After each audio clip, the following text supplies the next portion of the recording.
مرحبا، أنا حبيبة طرابلسي مشرف على مشروع مساحات أفلام مرة. وقبل هالمشروع كنت باخد من مدربي صناعة التأثير مع أفلام مرة ذات. محور اليوم نحكيو فيه على تحديد خصوصية المساحة اللي نحن ننشطو فيها. مهم برشا أن نعرفو خصوصيتنا حتى نجمو نبنيو بروجة صحيحة وناجعة للجمهور المحلي اللي نحن حابين نمشيو، وحتى نحددو المساحة متاعنا. فما حتى محاور لازم نخدمو عليه. المحور الأول هو نوع المساحة، ومن بعد الغرض من العرض، الجمهور، والدورية بتاع الأنشطة متاعه. خلينا نبداو من الأول على شنو هي مساحة السينما. مساحة السينما هي أي مكان يمكن أنه يعرض ويناقش أفلام. ينجم يكون جامعات، كليات، مدارس، ينجم يكون نقابات، تجمعات مهنية، بلديات، غيره من المساحات. يمكن يكون مساحة عامة أو حتى تجمعات سكانية وحتى مقاهي ثقافية. كل هالمساحات اللي أنا سميتها اليوم هي تختلف في برشا حاجات، بالرغم انه نشاطها واحد، وهي انها تعرض افلام وتناقشهم. وحتى نعرفوا كل مساحة شنو يلزمها كبرمجة وكيفاش توصل لجمهورها، يلزم شوية الأسئلة هذم نسألوهم على رواحنا ونحن اللي نجاوب عليهم. مهم برشا انه الأسئلة اللي باش نطرحوهم اليوم هما أسئلة يطلبوا إجابات صريحة وواضحة، لأنه ما فماش إجابة صحيحة وإجابة خاطئة. وعلاش نقول انها اجابات صريحه وواضحه؟ هما اللي يخلونا نبنيو برمجه صحيحه ويكون نشاطنا كامل ومتكامل. اول سؤال نبداو بيه هو نوع المساحه، وكنكون نوعها، يعني المساحه متاعنا وين موجوده، شنو المعدات اللي موجوده فيها، وشنو بالضبط هي، هل هي نشاطها اساسي سينما والا لا.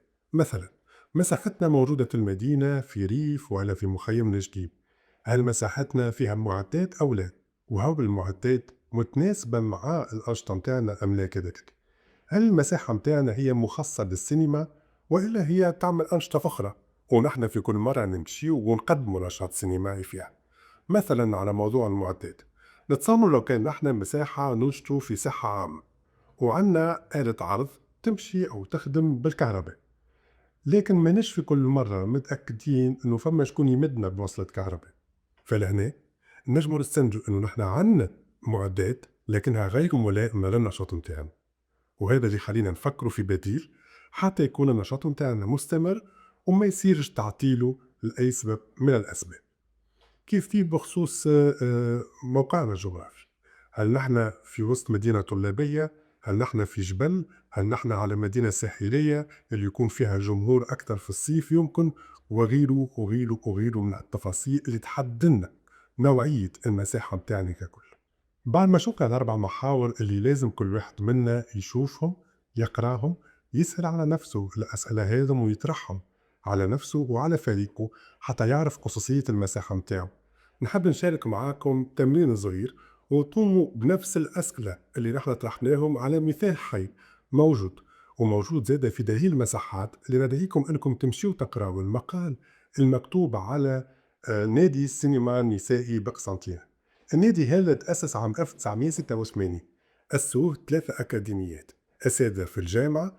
قررنا أنهم يعملوا نادي سينما في قسنطينة حتى يخلقوا مساحة حوار وإبداع رأي من عند النساء مهما كانت شرائحهم العمرية. خليني أقول لكم خطوة خطوة ونمشي بنفس الترتيب اللي كنا نحكيو فيه من بكري. أول نقطة وهي نوع المساحة. مساحة نادي سينما قسنطينة النسائي كان موجود في سينما متحف قسنطينة، المتحف اللي كان موجود في وسط قسنطينة، بحث المعهد، بحث الكلية، بحث وسط البلاد. وهذا اللي سهل برشا وصول الناس للمساحة هذه. بخصوص المعدات، السينما متحف كان فيها معدات اللازمة للعرض، وهذا اللي خلى النساء القائمات على النادي ما يحتاجوش انهم يجيبوا معدات جديدة. بخصوص الجمهور، النادي هندا كان عنده خصوصية هامة برشا، هو انه نادي سينما خاص بالنساء، اي جمهوره ما يكونوا كان من نساء. وهذا اللي خلق انه كل مرة قاعدوا يكثروا اكثر النساء اللي يجيوا بيحضروا عروض النادي. علاش؟ لانه يخلق مساحة امنة ومساحة حرة للنقاش وابداع الرأي من النساء. وفي المقال يحكي تحكي هو انه فكرة انه بداوا بالطلبة وبداوا الناس بشوية بشوية ولا النساء بشوية بشوية من كل الطبقات الاجتماعية والاقتصادية يكونوا موجودين في النادي. مين يجيبوا في الأفلام؟ وهذا زاد سؤال مهم يدخل في وسط موارد النادي. ولهنا نشوفوا انه في المقال يتقال انهم ياخذوا في الافلام من السينماتيك نتاع زايد، وانهم يجيبوا في الافلام من غادي، ووصلوا حتى انهم برمجوا الافلام وسط مخرجة العمل حتى حضرت النقاش معه. الغرض من العرض غلي واضح. الغرض من العرض ولا من نشاط النادي كان هو أنه يخلق مساحة حرة للنساء حتى يعبر عن رأيه، خاصة في فترة صعيبة شوية وقتها في الجزائر. وآخر نقطة، النشاط متاعه كان دوري وقار، وكان في مجموعة من النساء اللي قمنا بتنظيم النادي ووصلوا قرابة 20. هازم شوية معلومات تنجم تخلي أي إنسان منك يحب يبرمج لنادي سينما قسنطينة النسائي يعرف الأفلام اللي لازم يبرمجها. بالضبط أنتم مطلوب منكم نفس الشيء بخصوص مساحاتكم. وقبل ما نتعداو للخطوة الجاية واللي هي البرمجة، مهم أن نجاوبوا على الأسئلة الأربعة الكبيرة اللي حكينا فيهم في الفيديو هذا.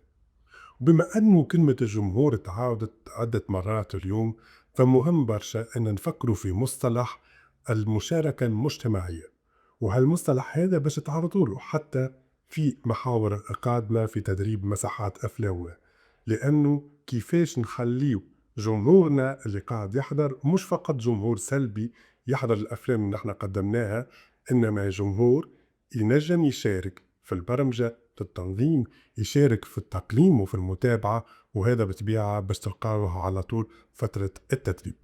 هكا نكونوا حددنا شنية المساحة بتاعنا بالضبط، ونجموا نتعداو المحور اللي بعد اللي هو البرمجة.